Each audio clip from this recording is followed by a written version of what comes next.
You're listening to My Far North Cabin, an off-grid homesteading podcast from rural Alaska, where I discuss all things Alaska and northern life, survival and self-sufficiency skills, and what it's like to live in the heart of the last frontier.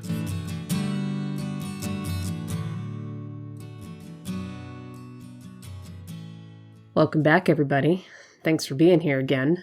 At the time I'm recording this, it's actually the first week of October, and I saw my first few snowflakes when I went outside before I started recording.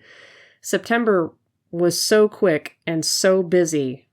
There's been a lot of activity around here recently. A new neighbor of mine invested a lot of money and equipment and gravel for the trail that I've mentioned in previous episodes that's so problematic for us. And it's fixed now. So the issue with it, whenever there's not snow on it and we can't snowmobile across it, has been that it has not been serviced in decades, and it's full of mud holes and basically quicksand. It's just a death trap for vehicles, and being on foot is really difficult walking up and down that trail. So having that fixed is absolutely amazing. That being said, it's been a bit distracting, and I've had to remind myself of all the things that I need to do to get the cabin and ourselves ready for the upcoming winter. If this seems early to some of you, it really isn't up here. Winter weather in these parts settles in about now, and farther north in the middle of September. So I figured on today's episode, I could talk about some of the things that I do every September to get ourselves and our homestead ready for a long winter off the grid in Alaska. These things will be universal for any of you who live in a northern climate, and there will be some things that are unique to being off the grid. Winter off the grid in Alaska can be especially overwhelming, so learning every year, it makes you more adept at dealing with the challenges that are ahead of you and preparing yourself so that you save energy, time, and resources and frustration for the upcoming season. So I hope that you enjoy going down the list with me today and learning more about it. And I wanted to quickly add a thank you to my patrons on Patreon for making this episode possible. And I've recently gotten a new microphone, so hopefully this is sounding a little bit better than my previous episodes. So if you want to contribute to my show, which really helps me out, you can go to patreon.com/myfarnorthcabin to become a patron. So with that, why don't we just dive into the list? So the most current event going on right now in our homesteading life is actually the first thing on the list when it comes to getting ready for winter, and that's finishing our construction projects. Completing the build of structures, or at least getting them to the point where they can be put on pause until next summer, is what a lot of folks are preoccupied with at this time of year. And September really gets to be crunch time. There are certain things that can be done after freeze up in snow. We've gotten away with that, but things like pouring a foundation, getting posts in the ground, clearing an area, laying gravel, stuff like that, should really be taken care of as soon as possible before winter truly sets in. Freeze up is that period of time right before we get a lot of heavy snow, where we experience very low temperatures and the ground freezes. It becomes like cement, basically, and makes digging holes really challenging. I've actually learned that there's more than just 4 seasons in a northern climate. Let me see if I can get this right. It goes fall, freeze up, winter, fool's spring, second winter, spring of deception, third winter, then break up and mud season, spring, and then summer. Easy to keep track of, right? In Alaska, we have to plan everything we do around these little micro seasons so that we don't try to tackle something and then realize that the weather or conditions is preventing us from doing so. Right now, we're actually scrambling to get an extension on our shop/woodshed built. And I don't know how far we'll get on the extension because we've been delayed several times. But, if at least we get the holes dug and we get our posts in the ground, we'll still be in good shape. We've gotten away with doing things like roofing and walls once the snow begins to start blowing in. So if it's looking like we're not going to finish a project, we put up the building materials till we're ready to use them next year by protecting them with tarps, putting up anything we can put up to keep out snow and wind if we don't have a roof to put them under. We like to get things off the ground and onto pallets so that they don't freeze to the ground, which is a problem. And I also like to finish up doing any sort of exterior paint work, not just because it makes things pretty, but as a protection from the elements. Snow really does a number on things, especially wood. So I have to hurry to finish painting jobs before October, because when you're painting under 50 degrees, it can sometimes cause failure in the paint. So I tend to get everything done as quickly as I can. So, and I've also made the rookie mistake of leaving paint cans in the outdoor shed during the winter, only to open them in summer and find out that they are completely destroyed from freezing. Paint's never the same after it freezes, and there's really no saving it. So you either use it, lose it, or store it safely indoors where it can't, off-gas, and that tends to work pretty well. So another thing is, a lot of us that have greenhouses, like hoop houses or high tunnels, we tend to take down all those rolls of plastic sheeting that we've used. There are folks in Alaska who have greenhouses that are designed for all-year use, like with corrugated plastic sheeting as the roof, and, they're a little more burly and they can withstand all of the winter weather that we're going to get. But when you just use plastic, you're going to want to take that down, because it will just get compressed in the snow. The snow will cause it to tear, and not to mention the winds will rip, and just your plastic will go flying through the yard and into the woods, and it's gone. So that's happened. So anything plastic is going to get more brittle throughout the winter. And we also make sure to check on all the roofs and make sure that they're ready to withstand snow load. Everything we build out here has basically a roof pitch of 12-12. So that's really important to keep snow loads from building up and damaging structures or potentially collapsing them. Snow is heavy, and it's not to be underestimated. So another thing that we stay on top of is obviously firewood. As I've mentioned in previous episodes, in Alaska, cutting and storing wood is basically a year-round job. And we're always adding to the wood pile, no matter what time of year it is, because you can never have enough up here.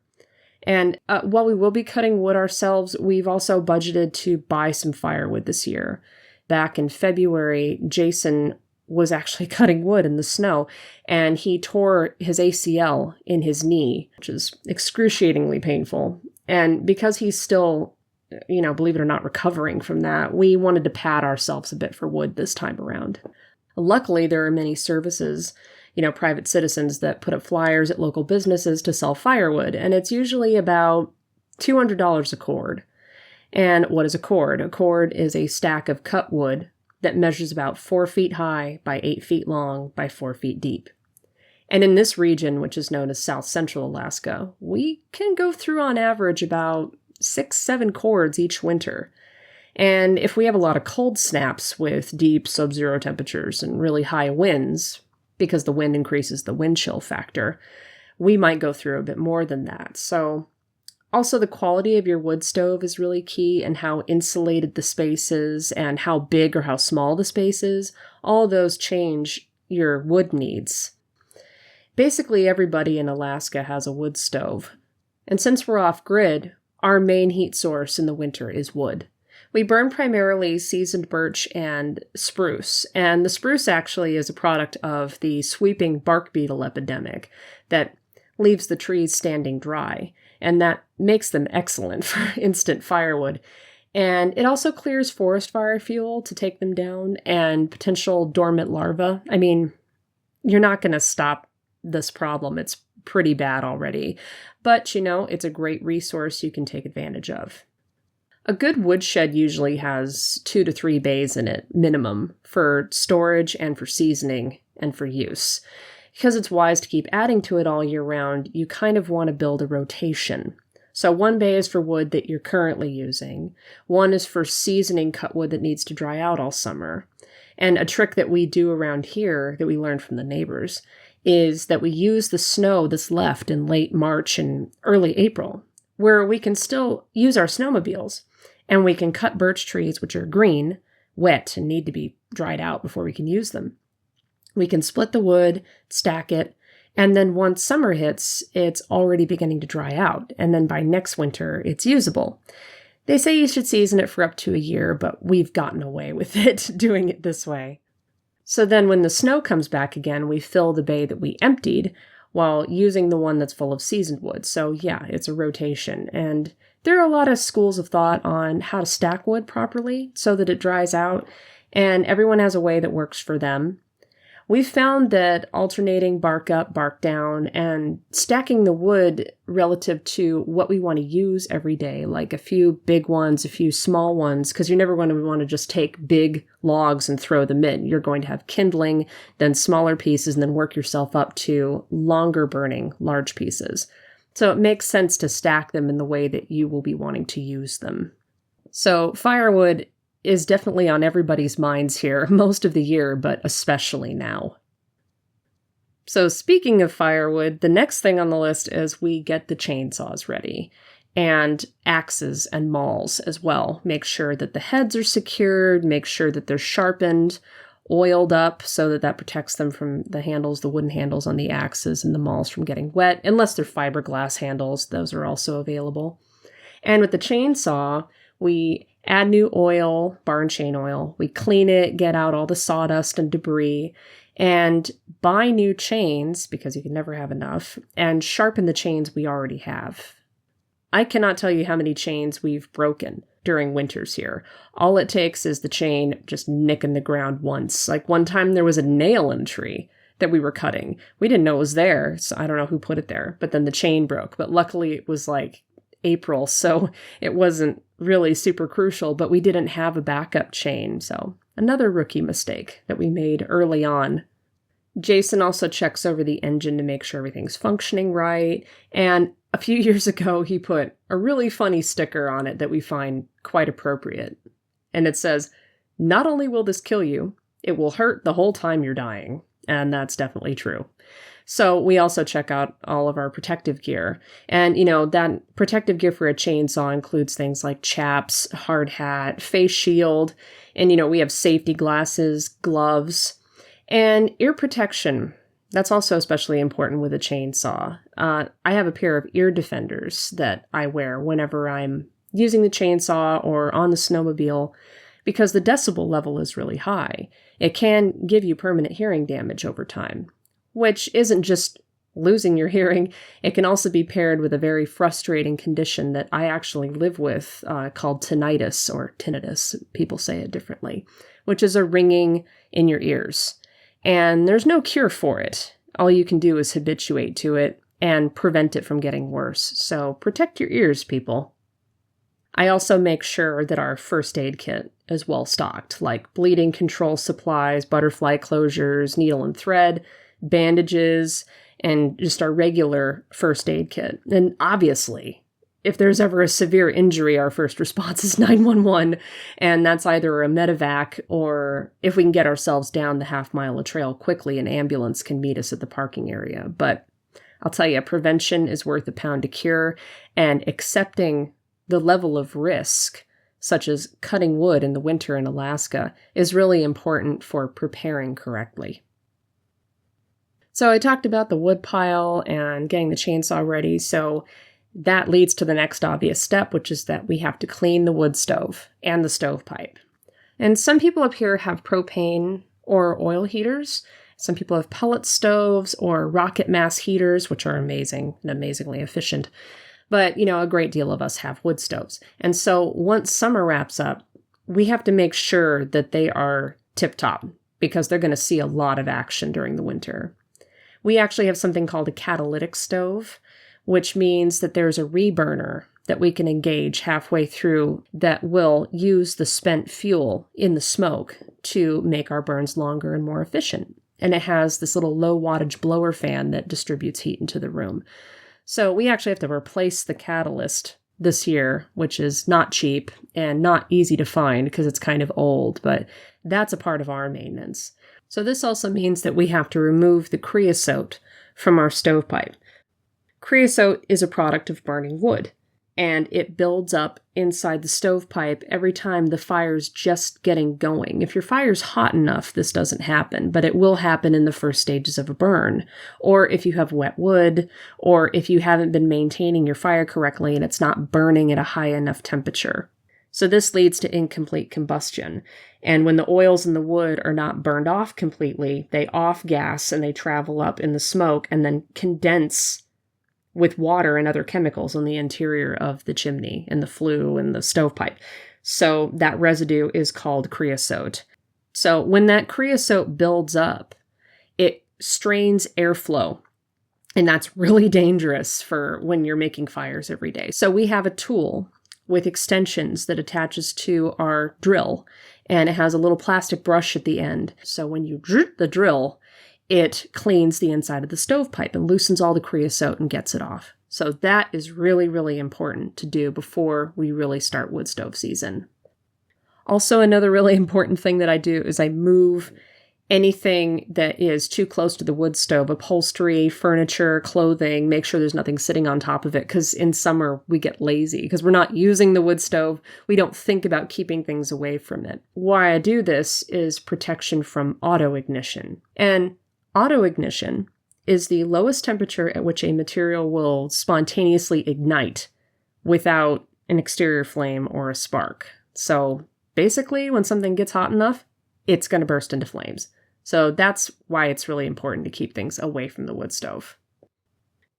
So the next thing on the list is the gear switchover. And that means putting away all the summer clothes, the mosquito gear, and getting out the winter clothes.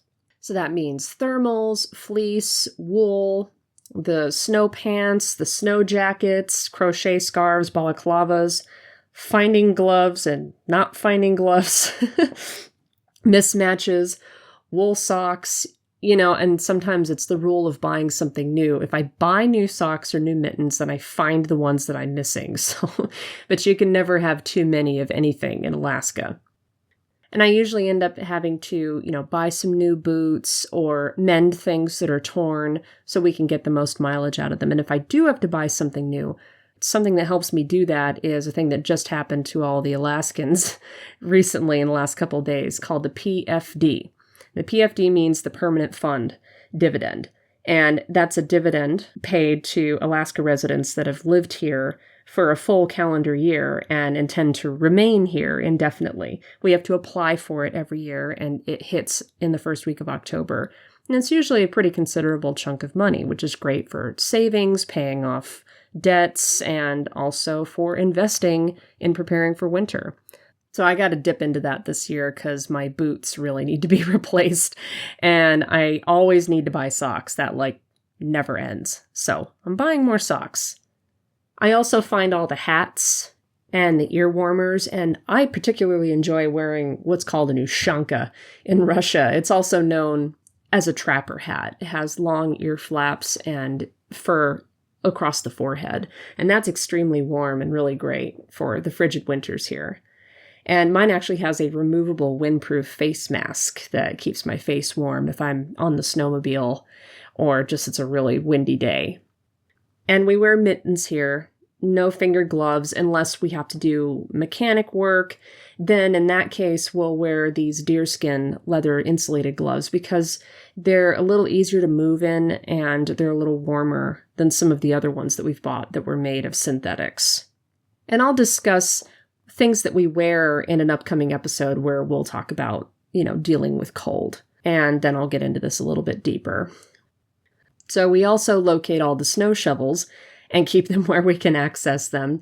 And if we need to replace them, we do that. And we make sure that our freight sleds, which are also known as otters, are in good shape for moving things around in the snow. So another thing that I just finished doing was wrapping up my garden and preparing it for next year. And that means pulling everything and preparing the soil and any of my supplies so that it's easier to get started next spring. There are certain kinds of plants that can withstand a little bit of frost, like kale, but I basically make sure that everything is out by October 1st. So once I've harvested everything, I either can or I freeze or dehydrate or all.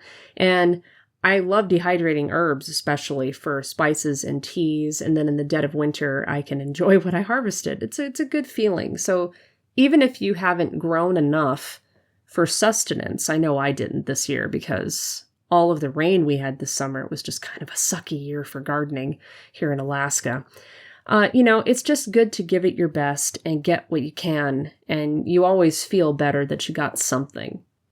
So there are also a lot of folks who have finished storing up all of their fish that they caught during the summer and smoking or freezing moose meat if they hunted during September. Hunting season is over for moose.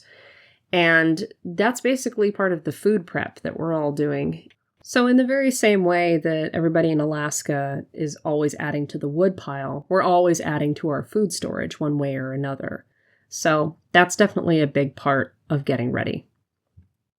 So the next order of business is prepping the cabin. And the first thing on that list is sealing up cracks. Now, I'll tell you what, the mosquitoes are really good at telling me where there are egresses in the cabin because they start pouring in through those little cracks. And one of the reasons that happens is that earthquakes are really common in Alaska. And then the cabin will shift, settle, and move throughout the year, opening up little microscopic cracks that can let bugs in and the cold in. So we fill a lot of those in, and also along all of the exteriors of the windows. And then inside the house, I will hang curtains to go over the windows for a little extra protection from the cold. I don't seal them with plastic or anything. I just like using curtains. We also clean the porches, get all the clutter off, because when the snow builds up, it's easier to shovel it off. The eaves of our roof don't completely protect us from blowing snow, so we plan on having to clear the porch off daily of snow. So cleaning it really makes that easier. Also, all of our water pipes are plastic PEX, and they're arranged in such a way that they go through the heart of the cabin so they don't freeze. We know how quickly pipes can freeze, especially in a place like Alaska. Now, we don't keep our faucet going with a drip, as is recommended for a lot of people, but we designed our system so that we don't have to do that. Our outdoor drainage system, however, from the drain of the kitchen sink and the bathtub, will freeze. So we have to keep the drain pipes open and keep them from building up with ice. So another thing that I do is keep a 5-gallon bucket under the sink if the pipe does freeze in the drain. That way I can still do the dishes. We tend to refer to that as bucket time. So that's another really important thing to get ready for. So then we're still powering through the list here. The next thing is prepping the generators and the propane tanks and the well. So we make sure that the generators are tuned up and they're ready for the cold. And we also make sure that the propane tanks are secure and that they're in a level, upright position. And ours is far enough under the roof eave, but like I said about blowing snow, you still got to brush it off and shovel snow away from the base.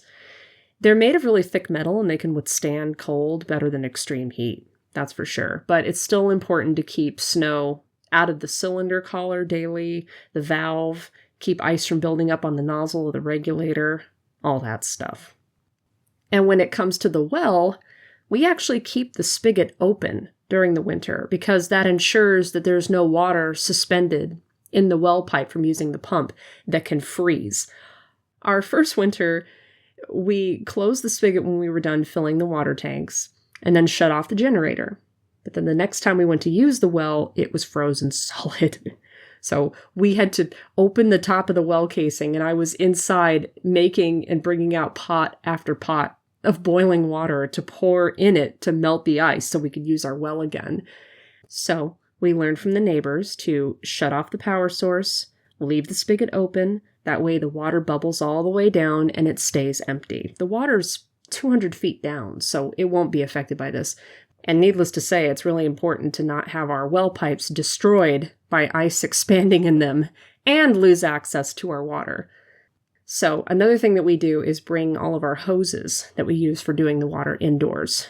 During the summer, they don't freeze, so, we get lazy and leave them out there. But they can become brittle, and if they have water in them, they will freeze and break. So our cold weather habits come back, and we wrap them all up and bring them indoors. And it's also important to point out that winter is hell on vehicles. So doing all the necessary things we need to prepare all of them is crucial.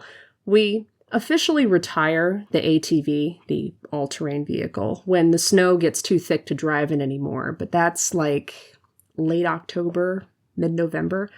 But before the freezing weather, we ensure that we've done the work to prep it so that it's raring to go next summer when we fire it back up again. And that means cleaning it, keeping ice from building up in the fuel lines, and also letting a bit of pressure out of the tires, because the change in temperature can make tires either go flat or burst. So it's really important to kind of lower the pressure a little bit. We also prepare the snowmobile to you, by making sure that the skis are in good shape, the engine's good, the track's not torn or worn out, and again, no water in the fuel line or in the carburetor. And actually, if you want to understand more about that principle, Jason laid it out pretty well in the previous episode, so I suggest you check it out if you want to learn more about that. And then we make sure with the daily drivers, which is Jason's truck and my car, that they're ready, and that means winter tires. We don't often use chains, but we have them, and do tune-ups, make sure the heaters are working, and keep winter survival gear in each vehicle. And that means fire starting supplies, emergency gear for extreme cold, make sure I got a good scraper for the windshield. And I tend to not keep water bottles in the vehicles because they will freeze. And so whenever we leave for a long drive, we always pick up food and water before we head out. So I'll talk more about that in the upcoming Surviving Extreme Cold episode. What could possibly be the last thing that I get ready for? Well, that's mental and physical health preparedness. Winter's really hard on the body and on the mind. And in Alaska, we deal with up to 6-7 months of it. So having a plan for staying healthy is just as important as all the other things on the list. So I make plans for activities that we can both do together and individually during the winter, skills that we can learn or improve on. One winter, Jason and I learned to weld. We bought a welder and invested a lot of time learning that together, and that was really, really cool. And I never thought I could do something like that. So it boosted my confidence and our ability to fix things without bolts and screws. So that was a really big deal. Also, I'm a crocheter. I picked that up my first Christmas here in Alaska because my mom sent me a box of yarn and hooks and an instruction booklet. And so I stock up on yarn, and I plan to write and complete new crochet patterns for my Etsy store. I'll put the link to my store in the show notes today. And if you've never picked up knitting needles or a crochet hook, you really ought to check out some tutorials on YouTube and give it a try. It's not for everybody, but I really enjoy it. And I also like to paint. I like indoor painting. And so I stock up on paint and cooking, of course. I love big stock pots full of stew, baking bread, and fermenting. I actually really enjoy fermenting things like kimchi, sauerkraut, sourdough starter. And I've also recently learned to make my own yogurt. So it goes without saying, winter is a great time for cooking really hearty comfort foods. So another thing is I stock up on supplies to help battle seasonal affective disorder, which gets really bad during December and January because we have really low light and short days. So it gets really hard to deal with. So we get lots of vitamin D supplements. I actually have a happy light. And you turn that on for about 10-20 minutes at a time first thing in the morning when it's pitch black outside at 9 a.m. And that really helps get your cortisol, which is your awakeness hormone, up so that you're not tired and blah all day. I also get a lot of wellness teas, not just for health, but for days when it's very cold and you need to warm up really fast. And I also plan on maintaining a fitness routine, such as daily walking or strength training, just ways to keep active during the winter and stay in shape, because it's really easy to get sort of doughy and weakened by inactivity. Also, it's important to keep your cardiovascular system healthy, which gets very taxed in the cold weather. And the more you work your muscles a little bit, the better they function, the better they use oxygen, and the less exhausted you feel when you have to go do hard work like shoveling or gathering firewood.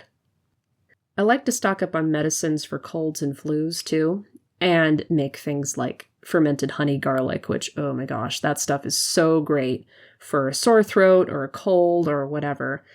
And I also get lotions for dry skin, and a way to prevent dry skin, actually, is to put a pot of water on top of the wood stove that releases steam into the room. And that keeps our skin from getting too dry, and that keeps our sinuses from drying out. You know, you can bust capillaries in a dry nose that gives you nosebleeds throughout the winter, so it's really important to keep the moisture up in the environment. And also, I personally enjoy things like meditation and yoga, which help me find clarity and patience, and especially when it gets really dark and really cold. You get, as the old-timers say, bushy, which many of you know as cabin fever, and everything begins to get like Groundhog Day in the dead of winter. It's really important to maintain a healthy perspective and to keep your nervous system healthy. That's really, really key, and it's something that I personally hold as very important to my general routine in my life. Also, I enjoy reading new books and studying, and that's really important for keeping your mind sharp. So I also have this really cool app on my phone now called the Aurora Forecast Pro, and so it gives me alerts when there's a high percentage of seeing the northern lights if it's a clear night. And so that's helping to remind me to get out there and check, because the northern lights, man, that really lifts your spirits. No matter how cold it is, no matter what you're going through, you get out there and you look at that spectacle and you're just not thinking about anything else. And as of this year, I now have this podcast. So that's, needless to say, a great new activity that I can incorporate into a long Alaskan winter, and this is going to be my 8th winter off the grid. So yeah, taking care of that mental and physical health is definitely one of the most important things on the list. Well, this was a pretty in-depth checklist. So basically it goes like this. For preparing for an Alaskan off-grid winter, we have to finish up our building projects, prep the chainsaws and the wood stove, get the wood pile set, stocked, and switch to all of our winter gear, and preparing the cabin by sealing up cracks, checking the water pipes, and we also wrap up the garden and clean up the yard for snow.